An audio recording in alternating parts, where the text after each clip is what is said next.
And former Baylor head coach Matt Rule is the Panthers' new head coach. Canes fans are energized. Game 6 is on tap, and they're in a must-win situation against the Capitals. It's official. Former Panthers head coach Ron Rivera is the head coach of the Washington Redskins. Later in the show, the Canes' Andrei Svechnikov will show off his magic tricks in this week's extended interview. But up next, happy holidays, holla back, holla holla. When people call your name during highlights, it's fun to watch. Do you have like a favorite catchphrase that someone said with your name? I don't know. And I went to Zion Williamson's old high school and spent time with one of his closest confidants and found out some information that nobody knows. 3 for 25 on the power play right now, 0 for 2 tonight. It's been putrid. What's going on? It's been terrible. Yeah, but they're still winning. When you see the all-ACC team come out and both you and your brother are on that team, what was your first reaction? Well, we were actually together. The entire stadium went kind of crazy in that moment, but it got scary when Svechnikov went to the ground. We didn't know if he was going to get up. He ended up skating off the ice, but that really shifted the momentum in the game. As golfers prepare for the Stitch Intercollegiate Tournament at McGregor Downs, the 18th hole was like no other they've ever faced. Well, I knew I was probably going to lose. When they see him hit the ball, they're like, wow. The golfers had to tee off against 7-year-old golf prodigy Tommy Morrissey. Well, I actually saw him on the range. I got to see him hit a few on the range. I was pretty intimidated. He's a young superstar. At about 14 months old, he started playing golf. He became obsessed with it. The 4'3" golf phenom is the 7th best junior golfer in the world and the 2nd best in Florida. Hit a couple shots, none of them got to the green, so he hit it up there to about 10 feet.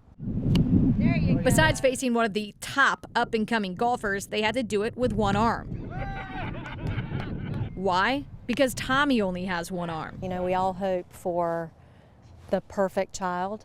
What we didn't realize at the time was that him being born with one arm was going to be our greatest blessing. His family calls it Nemo, like the fictional fish in the movie Finding Nemo. Because Nemo was born with a short fin in the movie. His mother, Marcia, was born and raised in Wilson. Marcia and her husband, Joe, have made it their mission to help children like Tommy through the Unlimited Foundation. Many times the limbs are amputated because of a lack of medical resources or financial resources. Unlimited has raised over $150,000 in 2 years. Tommy's foundation raises money to be able to provide the financial resources needed for a family to save their children's limbs from amputation. While Tommy and his family fight to help other children like him, the 7-year-old still has some big plans of his own. I want to go to the Masters and try and beat a lot of people so I could get a green jacket and a trophy.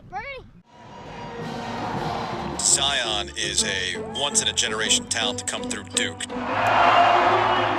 Zion Williamson has captivated America with his must-see dunks, shoe controversy, There are ways to talk about this without going so overboard about, well, now he's got to shut it down. and ability to endlessly entertain a crowd. But before he was a Duke Blue Devil, he was just a kid from South Carolina. Zion Williams. Coach Lee Sarter first set his eyes on Zion when he was in 5th grade. Well, I knew he was special when I first saw him, but again, I always thought that he was a very good perimeter player, very good point guard. As Zion got older, his family decided to move him from Florence to Spartanburg Day School to be coached by Sarter. They entrusted me to coach Zion for 4 years. And I feel honored and blessed, truly blessed and favored by God to have that opportunity. Between his 8th and 9th grade year is when Sarter asked him if he could dunk. And he said, yeah, I think I can. And I said, okay, next time we do this drill, I want you to dunk. And he did. And I said, well, from now on, you need to be dunking whenever we're doing drills so it could become muscle memory and it could be a habit. That muscle memory turned him into a freight train on game day. Some of the dunks he does shocks your soul because it's something you never seen before. By Zion's 10th grade year, most colleges were calling. Coach K and his entire staff flew in to watch him play. By the presence of his whole staff, that you are the most important person that we're recruiting. Sarter remembered one conversation that might have sealed the deal. I remember asking him, take away basketball. What degree do you want on your wall? And he said with the biggest smile, a Duke degree. I will be joining the Brotherhood of Duke University. It's what Zion does when he's off the court that makes him even more authentic. During the summer, Zion didn't have to take part in his high school's team camps due to a busy AAU basketball schedule, but he would still show up. I called a timeout just to kind of talk with the kids, and I can remember a hand giving kids water.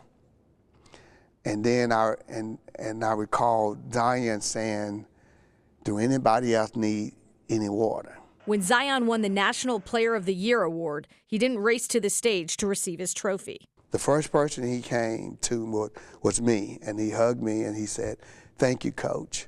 Then he went to the assistant coaches and he thanked them.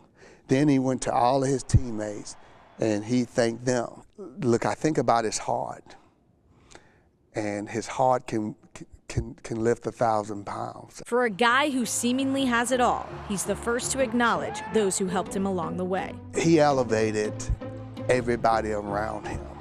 He elevated the school. He made his teammates better. He made me a better coach. Because of Zion, a lot of things were better. And he's doing the same thing at Duke, which is the most amazing thing. Mary Dunleavy, WRAL Sports, Spartanburg, South Carolina.